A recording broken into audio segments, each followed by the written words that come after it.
Vamos trabalhar, gente, com a obtenção de energia nos sistemas vivos. Embora metabolismo seja mais que isso, né? Metabolismo, ele não tem somente a função de gerar energia para a célula, não, viu? O metabolismo pode atuar em outros processos também que a gente vai comentar.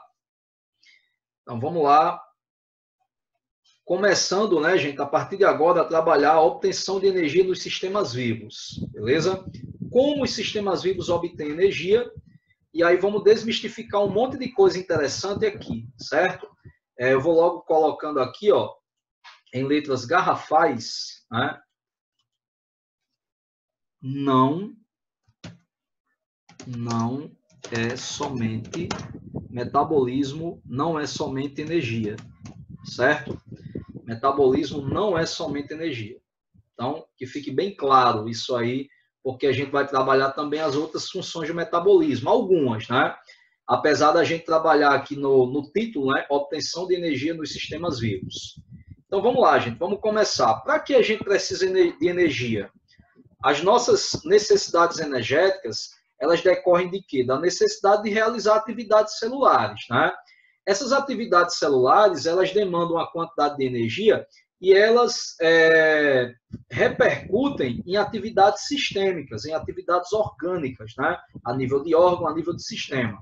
Então, por exemplo, precisamos de energia para estudar, precisamos de energia até para ficar sentado. Por quê? Porque parte da nossa musculatura, mesmo sentado, ainda permanece em tônus muscular, que seria uma contração lenta, né? Que vai preparar o teu músculo para uma contração mais vigorosa, tudo bem? A gente precisa de energia para fazer muita coisa.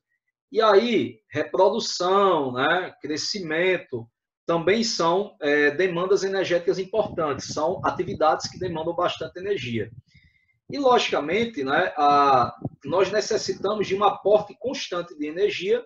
A ausência dessa energia leva, inevitavelmente, a uma desorganização do organismo, né? Então, a gente tem que ter energia para estarmos vivos, digamos assim. E aí eu pergunto, qual seria a fonte primária de energia para os seres vivos? Qual seria a fonte primária de energia para os seres vivos? Em última análise, essa energia vem de onde?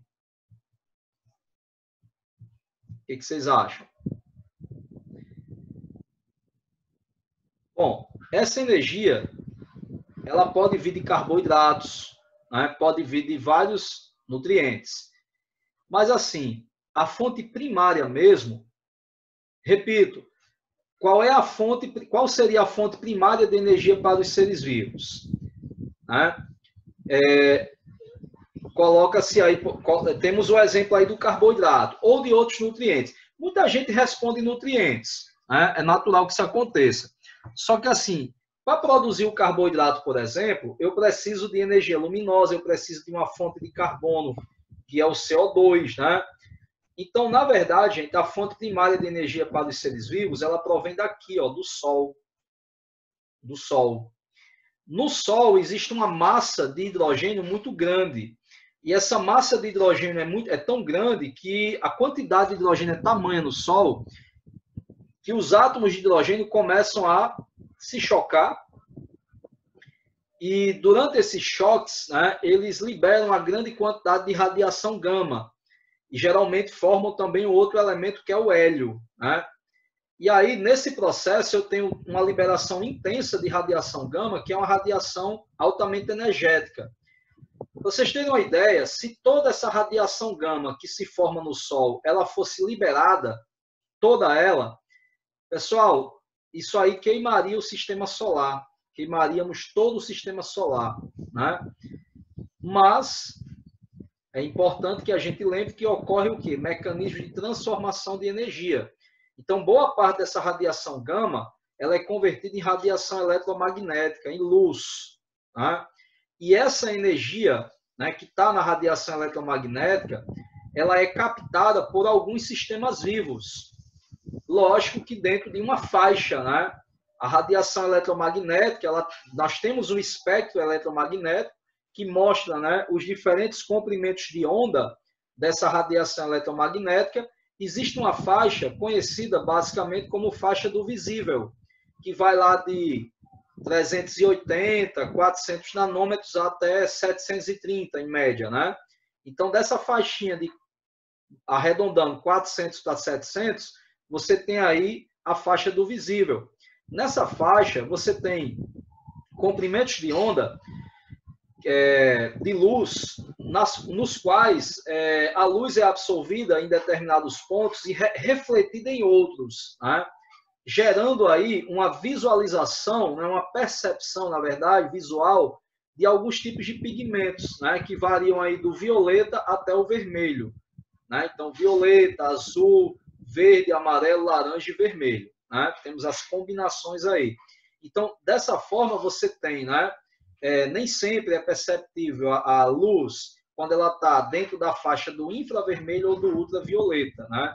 Geralmente, instrumentos criados pela tecnologia podem permitir a captação do infravermelho, né? A luz ultravioleta também, né? Que ela vem mais na forma de infravermelho, já vai mais na forma de onda de calor, né? Ultravioleta também, mas nem sempre, né? Na verdade, você pode ter uma percepção diferente. Então, para o ser vivo é mais interessante você ter uma percepção do espectro dentro dessa faixa aí que varia entre 400 e 700 em média, beleza? E aí, em resumo, a fonte primária de energia para os seres vivos vem do Sol, a energia eletromagnética. E é essa energia eletromagnética que é captada por alguns sistemas vivos para converter em energia química dentro de moléculas orgânicas, como é o caso do carboidrato. Então, Vanessa, a resposta não estava errada não, viu? Carboidrato, mas é que eu perguntei qual é a fonte primária e às vezes a galera ela acaba esquecendo, né, que vem da luz, beleza? Renato, mas como é que fica a situação daqueles organismos que vivem em ambientes afóticos, né? Não tem luz? Aí ele vai buscar a energia diretamente do composto químico, e geralmente um composto inorgânico, obtido ali por uma rocha no fundo do mar, por exemplo, pelo esfarelamento, né? Pelo esfacelamento de uma rocha, eu posso ter a liberação de compostos inorgânicos, e alguns sistemas vivos apresentam sistemas complexos enzimáticos capazes de oxidar moléculas inorgânicas e gerarem energia, beleza? Conforme eu disse, né, gente, nem sempre a energia é o ponto-chave, é o ponto principal do processo metabólico, né? O metabolismo ele vai além da obtenção de energia. Né? O metabolismo, dentro de uma visão mais geral, né, mais abrangente, o metabolismo ele pode participar, por exemplo, da eliminação de produtos tóxicos, né, da excreção de resíduos. O metabolismo faz parte das vias da detoxicação. O metabolismo ele também pode participar da construção e renovação de componentes celulares, que é o que a gente chama de rotas da biossíntese, né? E também das rotas de oxidação de substratos energéticos, que é o que a gente vai priorizar. A gente vai dar uma maior ênfase na obtenção de energia, por isso que alguns livros trabalham com o tema metabolismo energético, eles focam mais na energia, beleza? E aí, lógico, né, falando em energia, a gente pode classificar os seres vivos de acordo com a fonte de energia que ele obtém. Por exemplo, nós somos capazes de obter energia, vejam bem, diretamente, eu não estou falando indiretamente. Indiretamente a gente obtém energia da luz, mas diretamente a gente obtém? Diretamente não, né, gente? A gente obtém energia diretamente da oxidação de compostos químicos, né? Então, dentro desse patamar aqui, eu estou tomando como exemplo o ser humano, ele seria um organismo fototrófico ou quimiotrófico? Qual é a nossa fonte direta de energia? A nossa fonte de energia direta é a partir de composto químico, da oxidação de compostos químicos. Então, nós somos quimiotróficos. E, além disso, além de sermos quimiotróficos, nós somos organotróficos, porque a nossa energia, gente, ela provém da oxidação de glicose, de lipídio, né, ácido graxo, de aminoácidos, que são compostos orgânicos, beleza? Então, somos quimiotróficos e somos também organotróficos. E no tocante à fonte de carbono, aí já, no tocante à fonte de carbono, nós somos heterotróficos, porque nós obtemos carbono de qual fonte? Compostos orgânicos, beleza? Então, cuidado, porque o aluno, às vezes, ele confunde quando ele vê esse esquema, e ele vê o exemplo aqui, o homem, e aí ele diz, poxa, a gente nem é heterotrófico nem autotrófico, a gente não está aqui embaixo. Na verdade, gente, nós somos quimiotróficos, nós somos organotróficos e somos heterotróficos, tomando o homem, né, o ser humano, como exemplo. Ok? Até porque a gente tem dois critérios aqui, viu? Dois critérios. Vários exemplos, mas a gente tem só dois critérios. Fonte de energia e fonte de carbono. Então, cuidado, né? Eu estou querendo situar a espécie humana nesse diagramazinho aqui, nessa imagem. Então, somos quimiotróficos, somos organotróficos e somos heterotróficos. Bactéria, né? A bactéria está em tudo, né? Todos os exemplos aí, em todas as categorizações, nós temos as bactérias. Não tem como fugir disso. Pessoal, quando se trabalha com metabolismo, é prudente pensarmos em processos químicos. Não há como fugir disso, não há como, certo? E aí, por isso que muito do que a gente estuda lá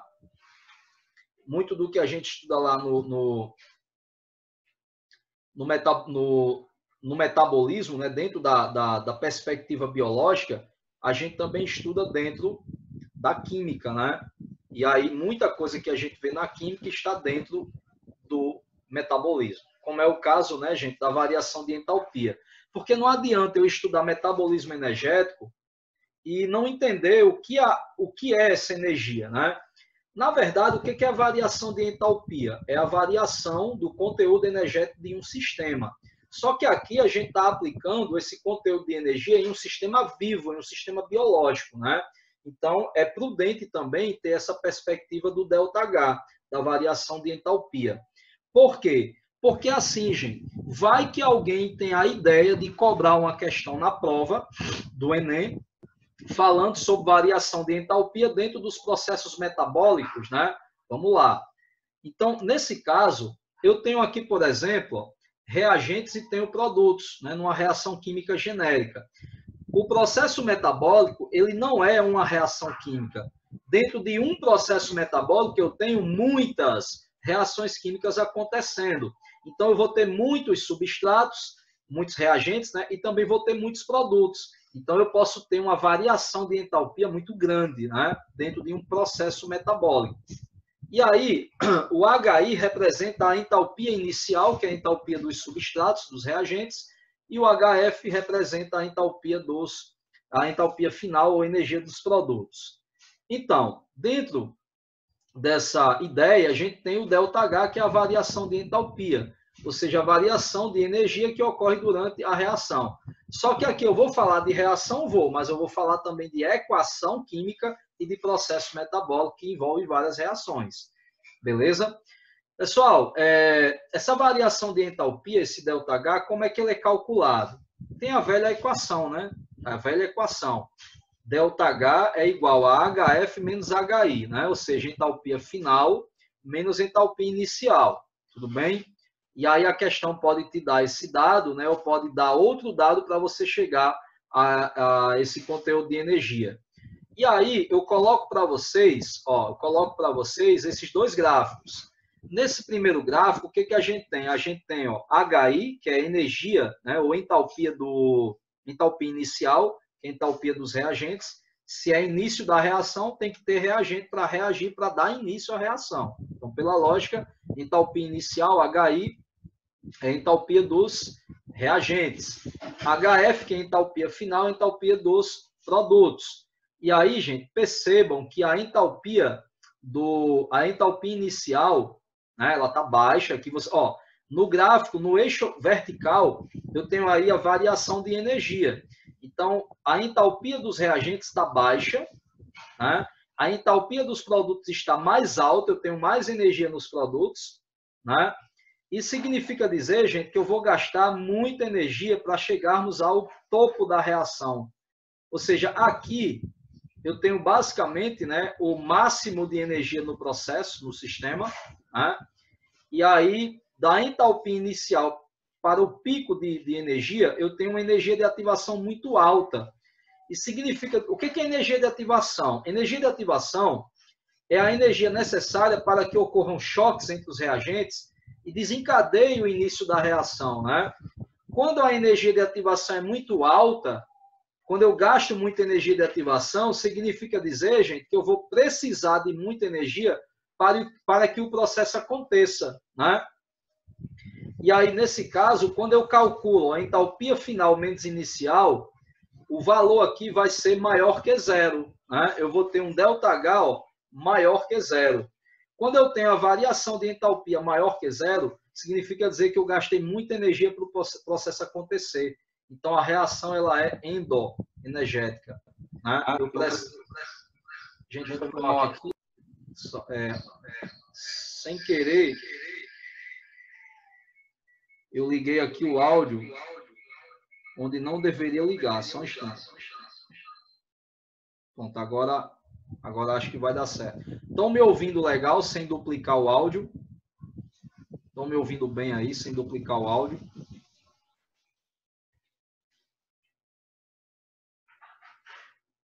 Tivemos esse probleminha aí. Pronto, agora... Ah, beleza. Então, gente, nessa situação aí, o que vai acontecer? Nós temos aí o ΔH maior que zero, vou gastar energia para que o processo ocorra. Então, essa reação, ela é endoenergética. A gente classifica a reação, mas a gente pode classificar um processo também como endoenergético. Se a gente pegar a fotossíntese, por exemplo, a fotossíntese é um processo metabólico, veja bem, não é uma reação, é um processo metabólico que precisa de muita energia luminosa para poder acontecer. Então, é um processo endoenergético. Beleza? Já no caso, aqui, ó, nesse gráfico da direita, você tem aí a entalpia do reagente lá em cima. Aí você começa a pensar, poxa, um substrato com esse conteúdo de energia, mais energia do que no produto gerado, caramba, tem muita energia guardada nessa molécula. Aí você começa a pensar no ácido graxo, que é bem calórico, tem uma energia guardada ali nas ligações muito grande, muito elevada. Numa molécula de glicose, eu tenho muita energia armazenada na molécula de glicose. Então, se é o substrato inicial, glicose é o substrato inicial de qual processo metabólico? Lembra da equação? Glicose mais oxigênio produzindo CO2, água e ATP. Então, nesse caso, eu teria uma entalpia inicial, uma entalpia do reagente maior do que a entalpia do produto. Então, o reagente já tem muita energia nele. Basta eu oxidar. Então, o reagente tem tanta energia nele que eu não vou precisar gastar muita energia de ativação. Muita. Gasto pouca. E aí, gente, no final das contas, o ΔH vai ser menor que zero. Né? A entalpia final é menor que a entalpia inicial, então eu vou ter um valor aqui, ó. É como se eu tivesse um valor menor no HF, subtraindo o valor maior. Vai dar um valor negativo, né? Vai dar um valor negativo, vai dar um valor menor que zero. Quando o ΔH é menor que zero, significa dizer que eu não gasto muita energia de ativação, e aí eu vou ter uma reação exoenergética. Reação, mais processo. Processo metabólico que é exoenergético. Olha lá, eu posso ter isso aqui, ó. Um processo metabólico endoenergético, eu posso ter a fotossíntese. Gente, entendam o que eu estou fazendo aqui. Eu estou extrapolando a ideia de reação para processo. Então, fotossíntese é um processo endoenergético, não é uma reação. E respiração aeróbica, como ela começa com respiração celular, como ela começa com glicose e termina com ATP, eu vou liberar energia, né? Então, o meu ΔH aí vai ser menor que zero. Eu tenho muita energia nos reagentes. Então, respiração celular seria um processo exoenergético e fotossíntese um processo endoenergético. Veja bem, é processo e não reação. Ok? Nesse exemplo que eu estou citando. É interessante lembrar que quando a gente trabalha com metabolismo, você começa a entender que alguns compostos orgânicos são oxidados, liberando energia, para que possamos, né, utilizar essa energia para a realização de nossas atividades. E aí, quando você pensa numa molécula que libera energia, você pode pensar na glicose ou no lipídio. Só que a glicose é uma molécula pequenininha, gente. A glicose ela só tem 6 carbonos. Mas eu posso ter uma molécula muito grande, como o amido, que tem centenas de glicose, milhares de glicose juntas, e eu posso quebrar.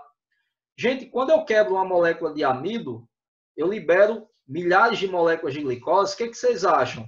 Dentro de uma célula que tem uma molécula grandona de amido e essa molécula é quebrada, eu vou aumentar ou vou diminuir a desordem dentro da célula? O que vocês acham?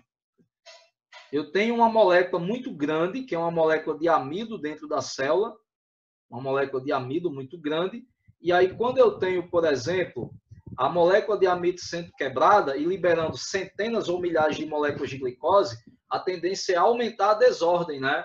E essa desordem do sistema é conhecida como entropia. Só que para analisar a entropia, a gente tem que analisar também a variação de energia livre, né, que é o ΔG, a famosa energia livre de Gibbs, né? Foi o cara que descobriu isso aí. Gente, ó, partículas em movimento dentro de uma célula, elas têm um conteúdo de energia, que é liberado, né, energia livre. O ΔG, a variação de energia livre de Gibbs, é calculada pela multiplicação da temperatura do sistema pela variação de entropia, subtraído aí pela variação de energia total do sistema, né? Então, você tem aí, ó, uma equação que mostra, né, o ΔG igual ao ΔH menos T, temperatura absoluta, né, vezes a variação de entropia. Bom, Renato, isso é difícil, a gente vê isso na química, tal, estamos aprendendo na química, tranquilo. Eu quero, né, mas nem sempre é tudo como a gente quer. Eu quero que o meu aluno ele fique fera lá na química, resolva a questão com muita facilidade e tal, com muita competência, mas para questões de biologia, eu não preciso que você memorize essa equação não, gente. Mas eu preciso que você entenda que quando o organismo ele está realizando um catabolismo, está quebrando uma molécula, ele libera pedaços, né, vários pedaços, várias moléculas dentro da célula, ele está aumentando a desordem. Quando ele está pegando essas moléculazinhas e armazenando, como, por exemplo, pegando várias moléculas de glicose para armazenar sob a forma de glicogênio,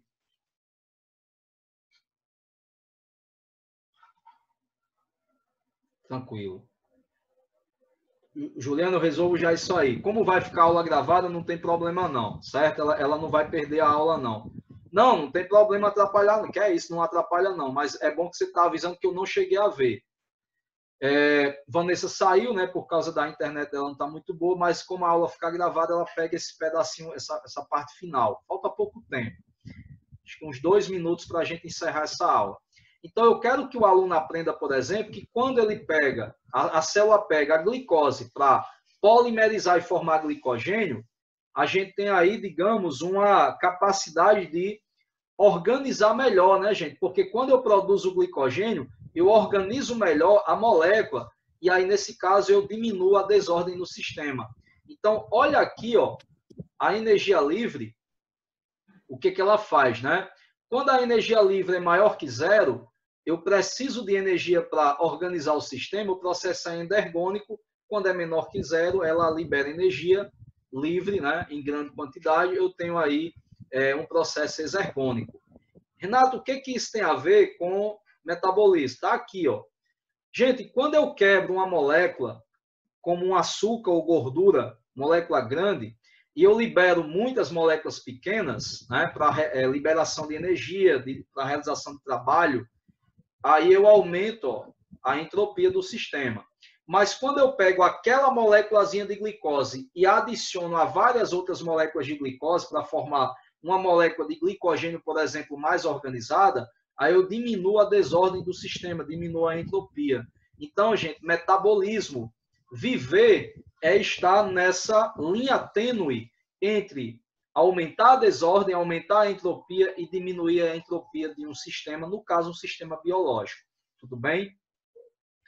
Vanessa, querida, eu percebi, a Juliana, percebi? Não percebi. Juliana avisou que você precisou sair por causa da net, que teve esse probleminha, e você voltou, mas é só pegar esses 5 minutos finais da aula que você vai pegar a explicação de onde você precisou sair. Gente, está encerrando esse tempo de aula, eu vou abrir um novo, beleza? Eu vou abrir um novo tempo agora, porque está encerrando aqui para a gente finalizar nossa aula, beleza? Tem menos de 1 minuto aí, para a gente não perder tempo de aula. Bom, então, posta, né, essa ideia de associação entre entropia e energia, né, metabolismo energético, vamos adiante. Agora a gente vai falar um pouquinho de como essa energia fica armazenada em moléculas. Geralmente, a energia fica armazenada numa molécula por meio de quê? Por meio de ligações químicas, né, gente? Existem ligações químicas cujo conteúdo energético é baixo, mas existem também ligações químicas cujo conteúdo energético é elevado. E aí, muitas vezes, né, algumas moléculas têm um conteúdo energético tão elevado que são muito utilizadas pela célula. Um exemplo, eu diria que é o exemplo maior de molécula rica em energia, é o ATP. Embora, né, você tenha aí outras moléculas que possam participar desse armazenamento de energia, mas o ATP, sem sombra de dúvida, é o mais importante. A evolução, gente, ela trabalhou na seleção de muitas enzimas, dentre elas as ATPases. Então, eu tenho muita enzima do tipo ATPase em minhas células, e essas ATPases promovem exatamente o quê? Promovem exatamente essa capacidade de quebrar o ATP com muita facilidade, certo? E o que é o ATP? O ATP é um nucleotídeo. Lembrem, um nucleotídeo é uma substância, né, composta, é uma substância composta, né, deixa eu colocar aqui, ó, nucleotídeo. É uma substância composta por uma base nitrogenada,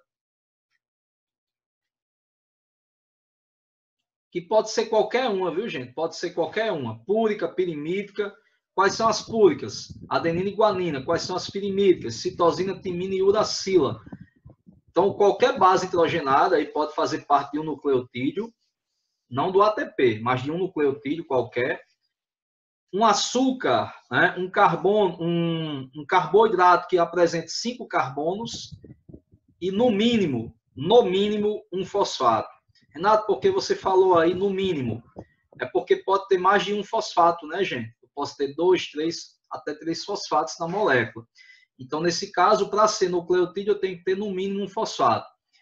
Lembrando, essa base hidrogenada aqui é a adenina. Por isso que a gente vai ter aqui tudo começando, toda a sigla começando com a letra A, né? Ó, a adenina ela pode se ligar a uma pentose. O que é uma pentose? Vem de penta, 5, né? 5 carbonos da molécula, é uma pentose. Essa pentose aqui é do tipo ribose. Então, aqui você tem uma ribose. Essa ribose é o carboidrato que faz parte aqui desses nucleotídeos que a gente vai mostrar. Só um detalhe, se eu juntar adenina mais ribose, eu vou formar um composto chamado adenosina. E a adenosina não se trata de um nucleotídeo, viu? Cuidado. A adenosina não é nucleotídeo. A adenosina é, na verdade, um nucleosídeo. Nucleosídeo. Ó, vou até colocar aqui, ó. Aqui você está vendo, ó, basicamente, que a adenosina é a junção de adenina com ribose. Então, aqui a gente tem um nucleosídeo. Para ser considerado nucleotídeo, com T, né? Tídeo. Para ser considerado nucleotídeo, eu tenho que ter, além da base e da pentose, eu tenho que ter também, no mínimo, um fosfato. Então, por exemplo, a adenosina é um nucleosídeo, mas a partir do momento que eu acrescento a adenosina um fosfato, aí eu tenho a adenosina mono, né? Mono, que é um fosfato. E agora sim eu tenho o primeiro nucleotídeo aqui, que é o AMP, adenosina monofosfato.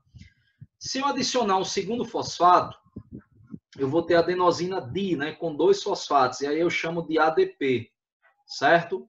ADP. Se eu adicionar um terceiro fosfato, eu vou ter adenosina trifosfato, aí eu tenho o ATP.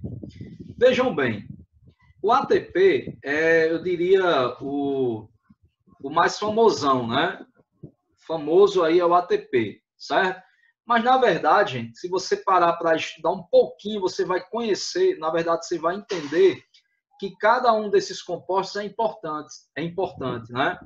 A adenina é uma base nitrogenada que participa tanto do DNA quanto do RNA e também de vários tipos de nucleotídeos que armazenam energia, beleza? A adenina.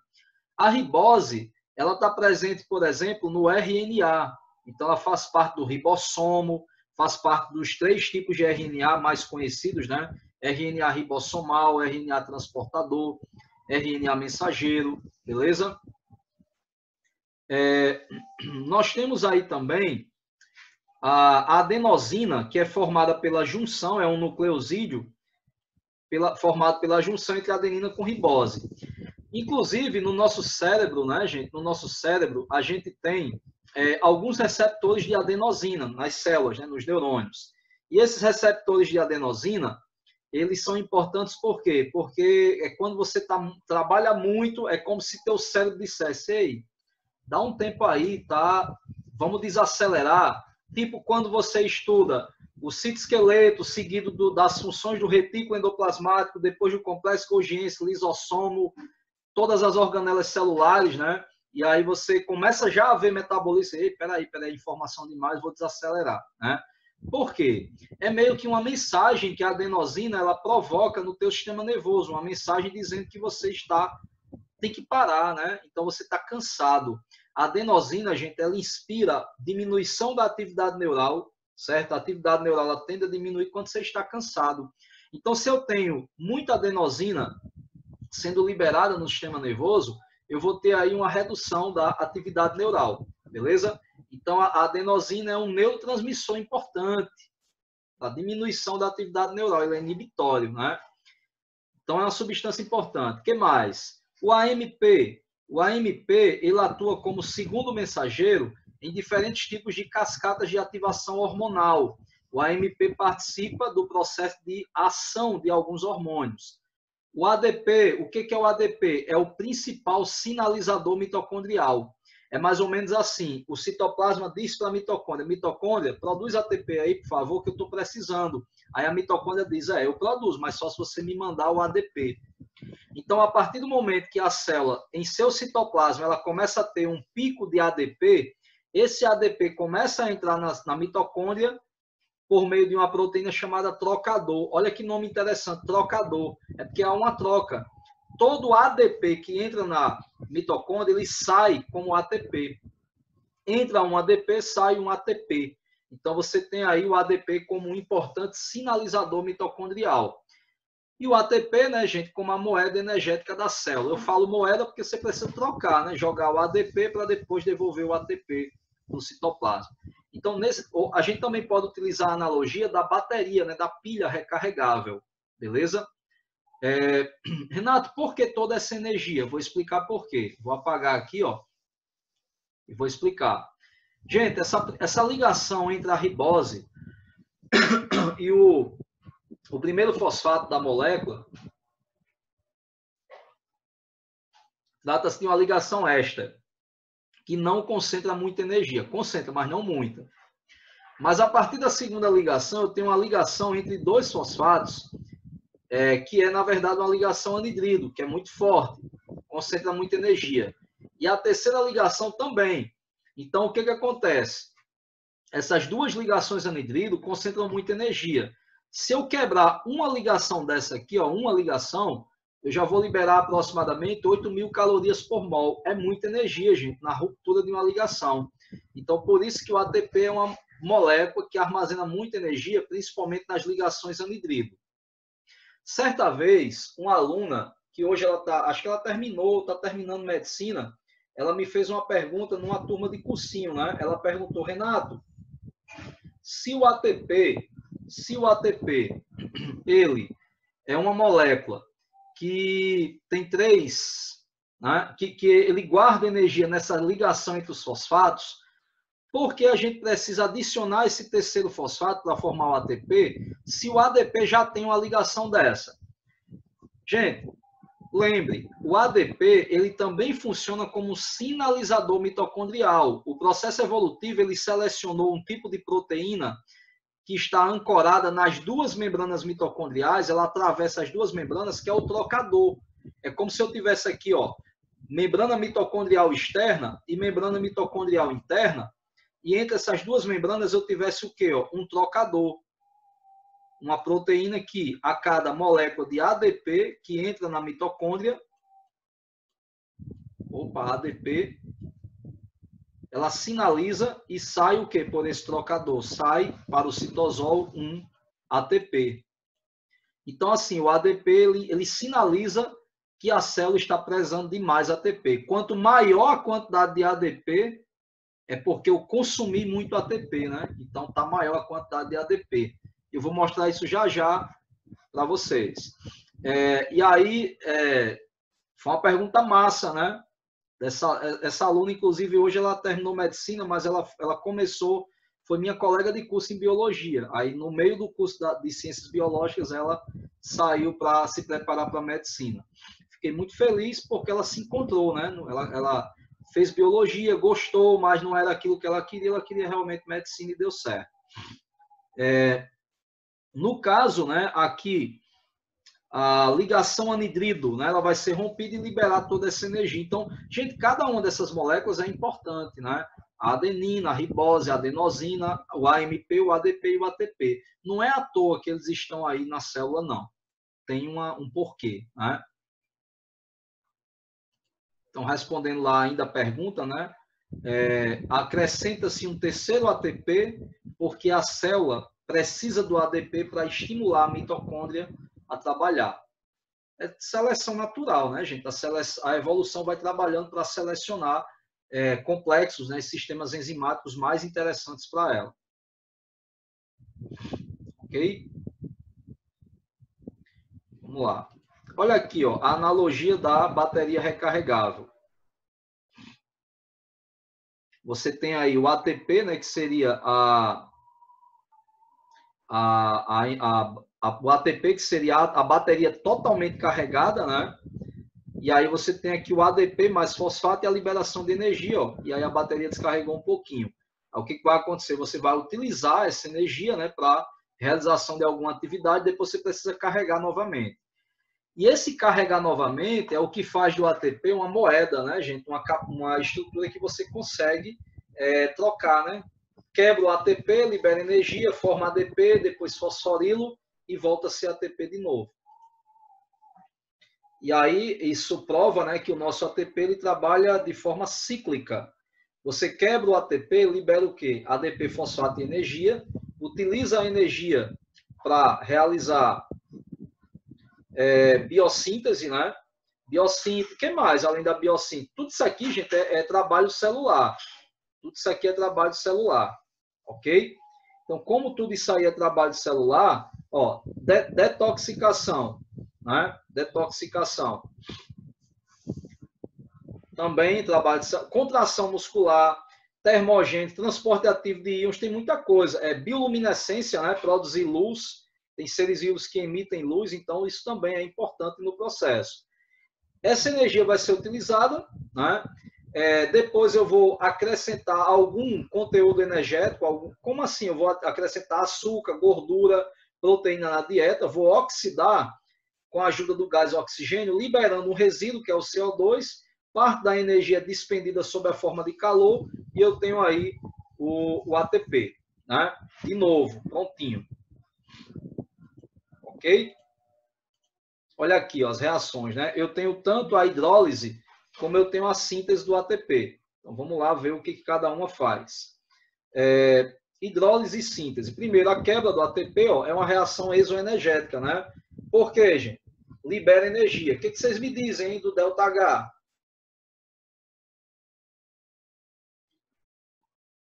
Menor ou maior que zero? Se o ATP libera energia, olha aí, ó, libera energia, a reação é exoenergética, significa que a entalpia do reagente, quem é o reagente? É o próprio ATP, né? A HI, a entalpia inicial, é muito alta. Eu não preciso de muita energia de ativação, não, né? Então o valor vai ser menor que zero, reação energética, beleza? ΔH menor que zero, ΔH negativo, perfeito. E aí, ó, quando eu quebro uma molécula de ATP, eu libero ADP, fosfato e aproximadamente 8.000 calorias por mol. Já a síntese, ela é endoenergética, né? ΔH positivo, né? Maior que zero. Eu preciso de muita energia, ó, tá aqui, ó, 8.000 calorias para produzir uma molécula de ATP. Aí eu pego essas 8.000 calorias e coloco onde? Na ligação anidrido entre o ADP e o fosfato. Vou repetir isso aqui, ó, importante. Ó, essas 8.000 calorias eu acrescento aqui. Entre o ADP e o fosfato, nessa ligação, eu acrescento 8.000 calorias. Então, eu preciso jogar todo esse conteúdo energético para produzir uma molécula de ATP.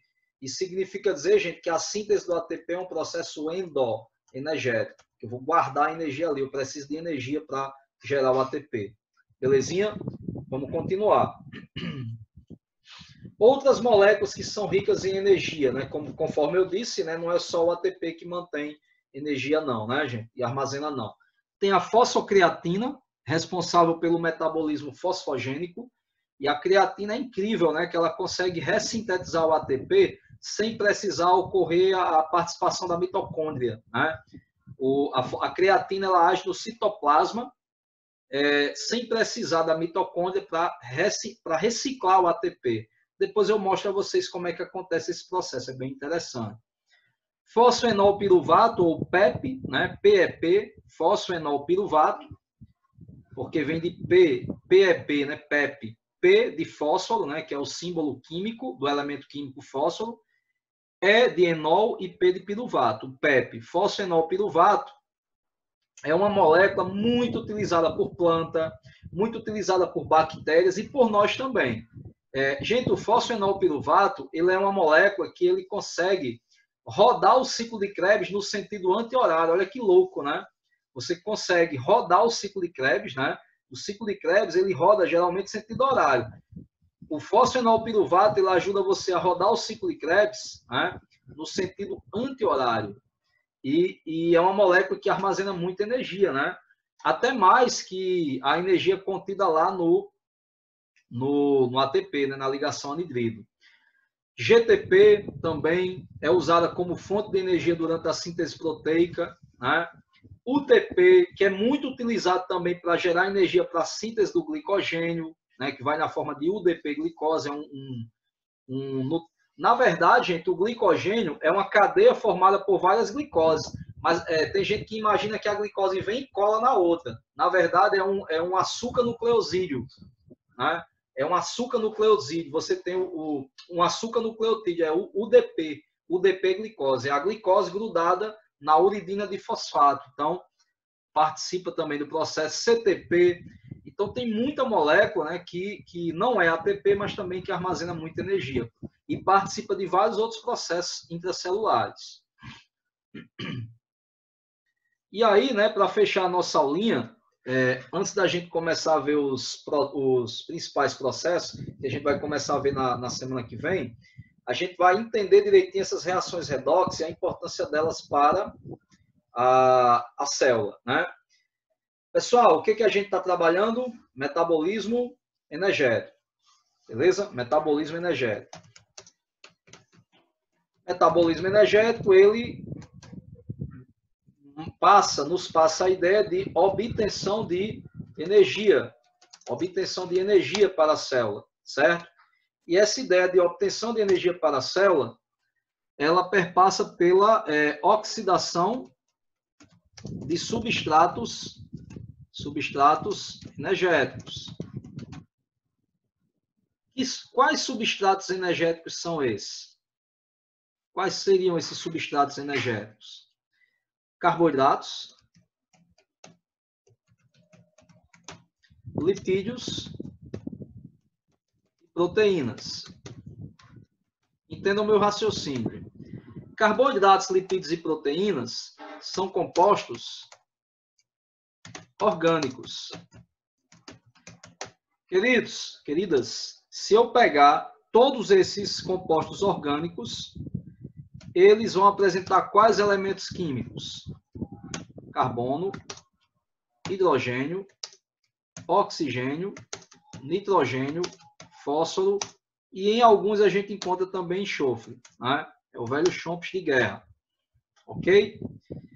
E aí, estamos trabalhando aí com elementos, né? Número atômico 15, 16, né? 7, nitrogênio, 8, oxigênio, 8, 1, 4, ou seja, a gente pode agrupar esses elementos aí dentro da mesma molécula. Se eu pegar, por exemplo, eu posso pegar moléculas que tenham na mesma estrutura todos esses 6 elementos aí.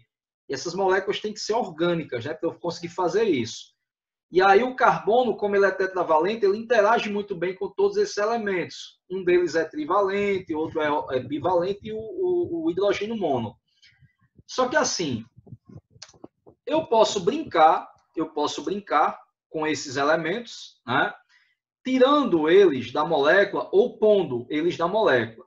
Só que tem um elemento desse, um deles, que eu consigo tirar ou pôr com muita facilidade, que é o hidrogênio, né, gente?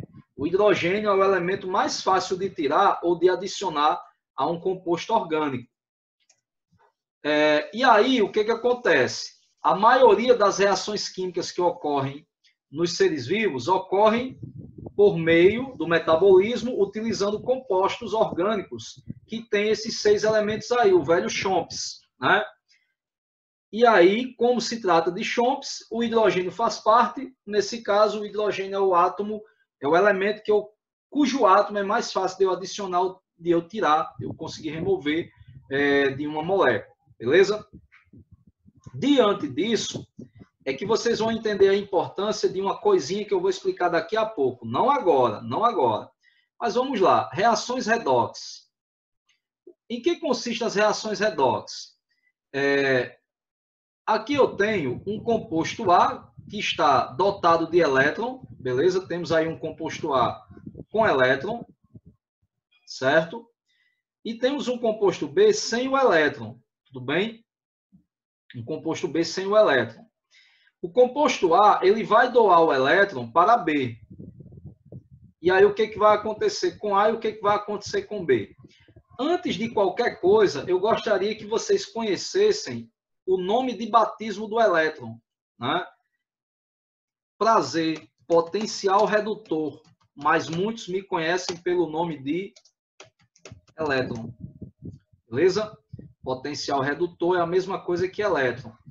Gente, então, quando eu uso essa palavrinha, ó, potencial redutor, para designar o elétron, eu estou querendo dizer que essa partícula de carga negativa, que é o elétron, né, essa partícula negativa, que é o elétron, ela tem o poder de reduzir compostos. E aí você já bota isso na sua cabeça que a coisa fica mais fácil. Quando você diz, eita, fulano se reduziu. Peraí, elétron, potencial redutor, o elétron tem o poder de reduzir, então, se fulano se reduziu, ganhou o elétron. Pense assim, porque você não esquece. O elétron é conhecido como potencial redutor. Ele tem o poder de reduzir compostos. Se o elétron saiu da molécula, a molécula se oxidou. Mas se o elétron chegou e ficou na molécula, a molécula se reduziu, porque ele tem o poder de reduzir o composto. Beleza? Então, nesse caso, o composto A está com 2 elétrons. E A vai doar os elétrons para quem? Para B. Então, A está fazendo o que com B? A doou os elétrons para B. O que A fez com B? Reduziu B. Porque A despejou em B 2 potenciais redutores, no nosso exemplo aqui. E o que A fez consigo mesmo? O que A fez com ele? Liberou elétron, então ele se oxida. Beleza? A tem o elétron que doou para B, então ele é o agente redutor. E o que acontece com o agente redutor quando finalmente ele consegue reduzir um composto? Ele se oxida. Então A se oxidou. E B é o agente oxidante. O que acontece com B? Quando ganha o elétron, se reduz. Então B, como é o agente oxidante, se reduz perfeitamente, né? Ganhando os elétrons aí que vocês estão vendo. A é oxidado, ou seja, perde elétrons, e B é reduzido, ou seja, ganha elétrons. Beleza? Ganhou o elétron, se reduz, perdeu o elétron, se oxida. Só que assim, né, gente? A gente não vai poder utilizar essa representação de A e B para o resto da vida. Por quê? Porque a gente está trabalhando com seres vivos. E seres vivos, eles precisam de energia. E essa energia é obtida pela oxidação de compostos orgânicos. E aí, o que eu vou fazer? Eu vou realizar essas reações de redução e oxidação nos compostos orgânicos, em carboidratos, em lipídios, em proteínas, beleza? Só que aí, como é que eu faço essa oxidação? Sozinho não dá, é muito difícil, dá muito trabalho. É por isso, né, que a gente tem as famosas coenzimas. Coenzimas, que são ativadores de enzimas, coenzimas de enzimas desidrogenases. Olha que massa. Eita, Renata, esse nome aí, desidrogenase. Gente, ó, como as enzimas podem atuar em reações reversíveis, eu posso ter desidrogenase e eu posso ter hidrogenase. A mesma enzima ela pode tirar hidrogênio e adicionar hidrogênio.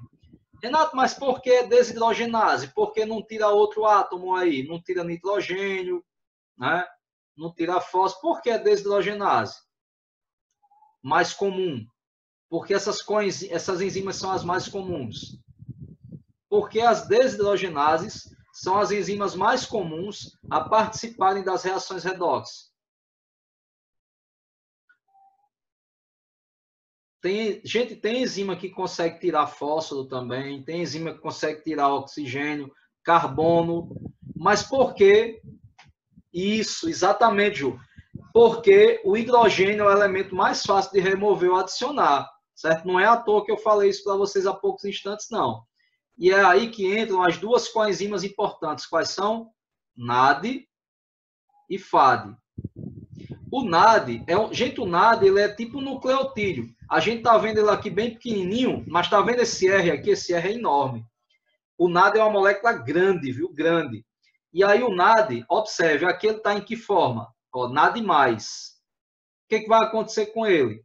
Vai ganhar hidrogênio e também 2 elétrons para se transformar em NADH, que é o que realmente existe. NADH mais H+, ou somente NADH. Não existe NADH2. Né? E aí, ó, NAD mais convertendo-se em NADH. Me respondam aí, o que aconteceu com NAD+. O que aconteceu com NAD+, essa coenzima? Ela entrou na reação, roubou hidrogênio e elétron e se reduziu. Portanto, o NAD+ é a forma oxidada do NAD e o NADH é a forma reduzida do NAD. Beleza? Forma oxidada, forma reduzida. Detalhe, gente. Olha a importância de ingerir alimentos com vitaminas, né? Tem uma alimentação balanceada. Porque o NAD, ele é derivado da nicotinamida, que é a vitamina B3, né? Inclusive, essa sigla NAD significa nicotinamida, adenina dinucleotídeo, né? Nicotinamida, adenina dinucleotídeo. Tudo bem? Tem o NAD e tem também o NADP, que é o NAD com fosfato. Mas o NADP ele participa muito mais da fotossíntese do que dessas reações que eu vou mostrar, começar a trabalhar com vocês em respiração. Certo? E tem o FAD também. Deixa eu apagar isso aqui, ó. Deixa eu apagar o que eu escrevi aqui. Ó, tem um FAD também. O FAD, tá aqui ele. Ele vai reagir ó, com hidrogênio e 2 elétrons. E aí, para onde vão esses 2 hidrogênios? Para cá, ó, vai aparecer aí vermelho. A molécula. Um nitrogênio para cá, ó, um hidrogênio aqui e outro hidrogênio aqui. Certo? E aí vai ficar FADH2. NADH2 não existe, mas FADH2 tem, né? Porque ele fica na molécula. E aí, né, nós temos aqui o FAD oxidado e o FADH2 é a forma reduzida. Beleza? Gente, ó, e é muito importante ter essas duas substâncias aí, porque são essas duas coenzimas que participam da maioria das reações redox que ocorrem em nosso metabolismo. Certo? Outra coisa, NADH2 e FADH2, à medida que eles vão sendo produzidos dentro da célula, roubando hidrogênio, adicionando hidrogênio, é como se a gente estivesse fazendo uma poupancinha, né, de ATP. Você está investindo em NAD, a célula ela investe em NADH, investe na produção de FADH2 para depois oxidar e gerar ATP. Lembrem disso, viu? É como se eu tivesse um título onde eu vou guardar algum bem, mas depois eu vou tirar na forma de alguma moeda, que é o ATP, certo? Eu estou investindo, por exemplo, em um produto. Isso, Ju. Os elétrons que eles pegam vão para a fosforilação oxidativa para produzir muito ATP, que é o que a gente vai ver na próxima semana, né? Vai ficar massa quando a gente trabalhar isso aí na próxima semana. Então, para fechar essa aula, gente, deixa eu só mostrar uma coisa a vocês aqui. Ó, olha que legal. Composto A está com elétron, doou para B. Aí o que aconteceu com A? Perdeu o elétron, se oxidou. Substância B ganhou o elétron, se reduziu. Então, aqui eu tenho a redução de B e a oxidação de A. Legal? Ó? Esse esqueminha é muito massa, né? Ajuda pra caramba a lembrar. Aqui, ó, eu tenho a molécula orgânica qualquer que está cheia de elétrons aí e a coenzima NAD. Só que ela está na forma de quê? NAD+, né? Que é a forma oxidada. E, de repente, ó, esse NAD+, vai chegar aqui, vai carregar, vai roubar. Eu uso esse termo só para enfatizar, dar ênfase, né? Não é uma palavra muito boa, roubar, mas eu uso, porque dá ênfase, né? Chama atenção. Então, o NAD+, o NAD oxidado, ele rouba, né, hidrogênio dessa molécula orgânica, né, formando NADH, e ele libera também esse H+, aqui, esse próton, né, carreador de elétron reduzido. Aí ele fica com 2 elétrons. Um elétron do próprio hidrogênio que está em sua molécula e outro elétron aqui, vermelhinho, fazendo com que ele fique na forma reduzida. É assim que acontece a coisa. Beleza?